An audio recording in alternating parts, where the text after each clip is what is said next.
Bueno, ya que estamos, mirá, me dicen mostrar el reloj. Acá está. Gracias, Fero. Espectacular, espectacular y muchas gracias. Bueno, Sergio, gracias por venir. Un placer, Pablo. Decirle, de mandarle un saludo a Alejandro Fantino. Te robamos un ratito nomás, Muy ya bien. vas para allá. Trataba, de siempre muy precariamente, por eso te agradezco que estés, y además te estás por ir a Estados Unidos, de buscar un hilo conductor en estos malestares globales que se van denotando en Inglaterra con el Brexit. Colombia también tuvo lo suyo, ¿no? con algo que se creía ya ganado en el tratado con las FARC de paz, y ahora este final abierto en Estados Unidos. Y recién me decías, los populismos no son los mismos. Dale. Creo que hay que entender las consecuencias que tuvo la gran crisis desde 2008-2009. Algunos lo llaman la gran recesión o la larga recesión. Fue una crisis espectacular en el mundo desarrollado que de alguna manera cambió una tendencia, las dudas respecto de cómo va a crecer el mundo de los países ya maduros es enorme. Japón no crece hace más de 20 años. Exacto. Sigue siendo una economía enorme, Daniel, pero ¿escuchás? está estancada. Y con la población cada vez más envejecida. Son situaciones bien complejas. Esa crisis ha generado un enorme malestar, que se suma a una cuestión más de mediano o largo plazo, que es una crisis de representatividad de la democracia, que no es nueva, Daniel, ¿estás por pero ahí? que obviamente en un contexto económico más complejo se genera un caldo de cultivo muy, muy singular. Y tiende a tener manifestaciones concretas electorales. Obviamente. Tercer punto, cuando mirás las consecuencias de esta revolución digital, lo principal es que los viejos sectores de clase media, los trabajadores de la industria tradicional, por ejemplo, automotriz, Sí. han perdido mucho ingreso relativo. Y los trabajadores más educados son los que ganan más. Del sector servicio. Por ejemplo, entonces ahí tenés una diferencia en la distribución de ingresos al interior de las sociedades. Muchas veces los que están mejor educados son los inmigrantes, que ascienden socialmente, mientras que los viejos residentes o nacionales de los países ven como los demás están mejor y ellos están peor. Sumale a esto algo muy importante, sobre todo en Estados Unidos, el costo de la educación, sobre todo universitaria, y de la salud, se disparó. Total. Cuesta $50.000, $60.000 por año una universidad. Una universidad del montón, Sí, no estoy hablando de las sí, más importantes. sí, ¿no? sí. Entonces, claro, para una familia de clase media, la sensación de que ya la carrera de ascenso social, el sueño americano, se evaporó. Entonces, es cierto que hay una reacción anti-establishment. Hay que decir, en el medio de esta crisis, muchos CEOs, empresarios, ganaron fortunas, fundían empresas, se hacían millonarios, y esto obviamente generó reacciones, ¿no? Entonces, me parece que la diferencia con nuestro populismo es que el nuestro hace de la pobreza un negocio. Bueno, vos escribiste ese libro fantástico. Nada. Hay una raíz caudillista que vos marcás muy bien en el libro. Hay una situación de debilidad institucional que habilita que estos populismos erosionen aún más el juego de la división de poderes. Creo que el populismo que estamos viendo en Trump, en Marine Le Pen, por ejemplo, en Podemos en España, ¿no? Es un populismo más vinculado al proteccionismo, a las reacciones en contra de la globalización. Tiene más Xenófobo, xenófobo, racista, no tanto de la izquierda, pero sí de la derecha. Es una reacción a la promesa incumplida del estado de bienestar, por exacto. ejemplo, Bernie Sanders. Exacto. Y también a ciertos, hay que decir, ¿no? problemas regulatorios del capitalismo en materia ambiental, por ejemplo, el cambio climático, donde no se pone nadie de acuerdo y para frenar una situación que es evidente está generando costos enormes en materia ambiental. Yo creo que esta insatisfacción se sintetiza en la búsqueda de candidatos extrasistémicos. Bueno, que eso le puede dar, a ver, te conoces muy bien, estás viajando permanentemente, tenés familia en Estados Unidos. ¿Realmente la factibilidad, como dice ABC News o Washington Post, de que Donald Trump pueda ganar, es una probabilidad o es simplemente estas atmósferas previas que están equilibrando la balanza? Claramente hubo un punto de inflexión el viernes pasado con este nuevo escándalo vinculado a los famosos correos electrónicos borrados de la candidata demócrata Hillary Clinton.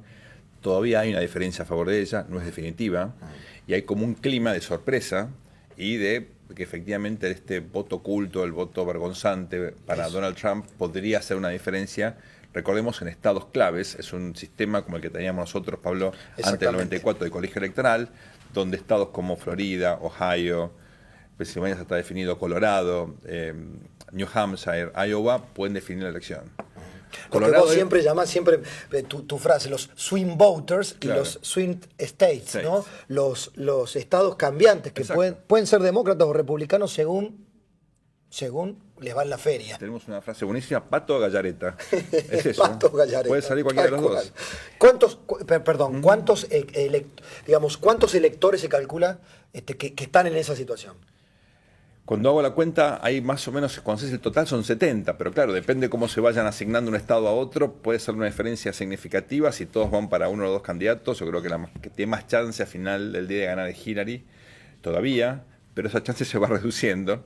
Te diría, hay un estado en particular que puede ser determinante, que es Colorado. De hecho, un artículo en The Economist hace un par de semanas, analizando en detalle la dinámica de un estado, que era conservador hasta no hace mucho, pero el cambio demográfico, sobre todo las migraciones de los países de Centroamérica y de México, le han dado una nueva conformación que expresa, digamos, tendencias y preferencias distintas, y en particular, tener en cuenta un dato no menor, Colorado es el estado tal vez más liberal en materia del consumo de marihuana.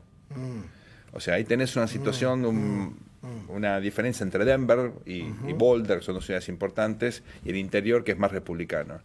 Estamos mirando, yo diría, con lupa y casi con microscopio dinámicas locales para entender dónde puede venir la diferencia en esta elección. Me imagino los encuestadores, después del fracaso en el Brexit, después de lo que pasó en Colombia, los norteamericanos deben estar, bueno, allí hay digamos, un intercambio, hacen estudios por el promedio, Así es. ¿no? Pero el voto es optativo. Acordate que Claro, ese es el punto. Bueno, estás armando Ese es el modelos punto. con lo que llamás un voto probable, pero puede votar, puede no votar. Claro. Y otro elemento muy raro que para nosotros sobre todo llama la atención es que en realidad ya se empezó a votar.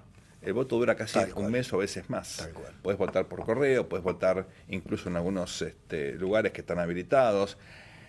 Digamos, hay como una dinámica donde casi 40, tal vez un poquito más millones de norteamericanos van a votar antes del 8. Claro. Es probable que esa gente ya haya definido el resultado de esa resultado elección. de la elección. Increíble. Y no no lo sabemos. Te traigo la Argentina. Sí, señor. Conectaba ese malestar con las expectativas aquí, porque aquí la verdad es que todavía las encuestas muestran una gran expectativa por el presidente, por la Alianza Cambiemos, por el Frente de Gobierno. Ha tenido algunos traspiés ahora en el Parlamento, puede ser que mañana salga el presupuesto y eso tranquilice un poco, pero a mí me da la sensación que el costo, y esto no lo planteaba recién, pero lo agrego ahora, el costo de negociación política que lleva adelante, que tiene Mauricio Macri Cambiemos, con gobernadores, con intendentes, justamente va en la dirección esta de al Estado no lo tocamos porque justamente el Estado es una moneda de negociación política y también es una necesidad electoral para el año que viene. Si tuviéramos un par de horas, podríamos discutir este tema que yo creo que es central. Primero, teníamos una crisis muy profunda pero asintomática. Sí. Había inflación alta, Sí. no teníamos creación de empleo, estábamos aislados, pero la sociedad en su conjunto no sentía que había una crisis económica muy, muy profunda. Y yo creo que curar una crisis asintomática es muy difícil. Segundo, la verdad que la Argentina, por lo menos 2/3, es muy estatista. Eso, ese es un dato. Entonces vos estás en el gobierno, vos querrías tal vez hacer las cosas más rápido, pero no puedes convencer a la gente que haga algo que la gente no quiere. Fíjate la reacción por el incremento de las tarifas. Todavía la gente habla de tarifazo. Sí. Cuando pensás que esto está hace 13, 14 años congelado y los sueldos subieron un montón, bueno, si la gente lo pagaba en el 2000, ¿por qué no puede pagar ahora? Bueno, con el aumento del subte en la ciudad que cuesta medio dólar, $7.50. Sí. Es un subte baratísimo, la gente igual protesta. Entonces, con esa reacción, la pregunta es, ¿podés ir más rápido? A mí me encantaría ir más rápido y critico muchas veces al gobierno porque lo veo muy gradualista, sobre todo en cosas que yo creo podría ir más rápido. ¿Vos sabés que me paro ahí? Yo, Sí. porque tengo... cuando hablo en privado o en público con un funcionario del gobierno, le digo, no, saquemos la discusión de más rápido o más lento. ¿Sabes lo que yo quisiera? Los signos coherentes. Claro. Digamos. Los signos coherentes son... Tenemos que creer que por filosofía, por tradición, por historia, Macri no quiere un superestado. No sé, hay algunos que dicen, bueno, en la ciudad de Buenos Aires tampoco hizo una reducción del Estado. Todo lo contrario. Para convencer que es un gobierno de centro, centro-derecha, tildado de neoliberal, hizo más progresismo desde el Estado que la propia izquierda o el propio kirchnerismo. Esa era una defensa política que tenía o que esgrimen algunos hombres de Cambiemos. Déjame romper el paradigma de grande o chico. Dale. Y déjame agregar otro atributo que es Estado que sirve o Estado que no sirve. Vos podés tener un Estado grande que no sirve, es el caso actual. Sí. Podés tener un Estado chico que no sirve.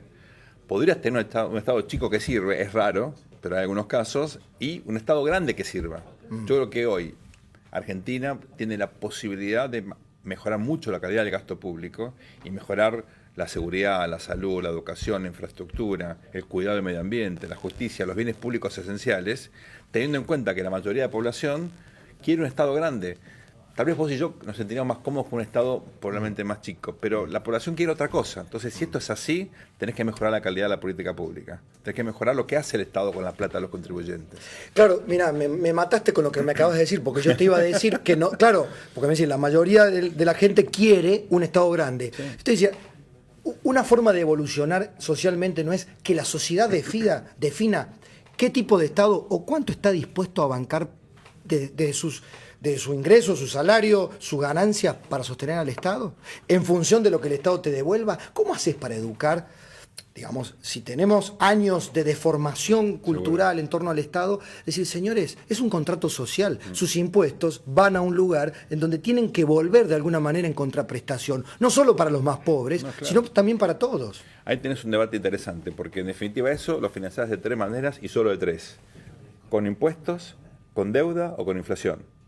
La Argentina no quiere más inflación, lo cual es muy bueno. Entonces hay una reducción ahora, o un intento de reducción que está dando resultados, tal vez de una forma bastante gradual.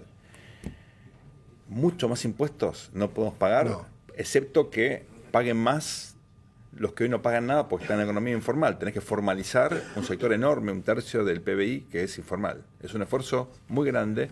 Yo no veo por ahora medidas orientadas a blanquear ese sector de la economía. Con esta carga tributaria hay muchas empresas pequeñas que no pueden vivir en blanco. Lo digo con dolor, pero pasa muy a menudo. Totalmente. Sobre todo en el interior, también en el Gran Buenos Aires. Y finalmente, la deuda es algo que vos podés tomar por un tiempo hasta que, como pasó en el 2001, como nos pasó antes, llegás a tener crisis muy significativas que ponen obviamente en cuestión cómo te está desarrollando. Entonces, por un tiempito nos podemos endeudar, pero tenés que gastar muy bien esa plata y tenés que generar otra fuente de ingreso, para lo cual, como vos decías antes, la economía tiene que volver a crecer. Hay algunos que miran, con esto cerramos, Sergio, porque te tenés que ir, pero hay algunos que miran desde afuera este endeudamiento y cuando yo argumento, bueno, pero la carencia de infraestructura es fenomenal, claro, el dinero es fungible, es cierto, me recuerdan. Y esto para los administradores provinciales y municipales, que le dicen al ciudadano que se tranquilo, mire, nos estamos endeudando, lo estoy endeudando, pero para hacer obras. Resulta que después viene la plata y si no tenés tus cuentas en orden, el dinero es fungible. Bueno, ahí está el rol de la ciudadanía y es estar convencida que hay que generar mecanismos de transparencia para que la plata vaya efectivamente a eso y no se desvíe en el camino, ¿no? Maestro, gracias. Un placer enorme, Pablo. Bueno, no nos vamos a ver. Quiero decirles a los televidentes que la semana que viene no voy a estar. Voy a estar por Skype desde Nueva York, cubriendo las elecciones para Cadena 3. Acá va a estar Pablo Mendelevich, así que vamos a hacer... Y bueno, estaremos en contacto. En contacto allá. Un gustazo. ¿Te vas a Chicago? Voy a Chicago, sí. Después a Indiana. Qué grande. Muy bueno, bien. Así que después intercambiaremos reflexiones sobre... depende cómo salga el Supermartes. Sí, señor. Pausa y ya estamos hablando de Cristina, con Fabio Ferrer, con Daniel Santoro.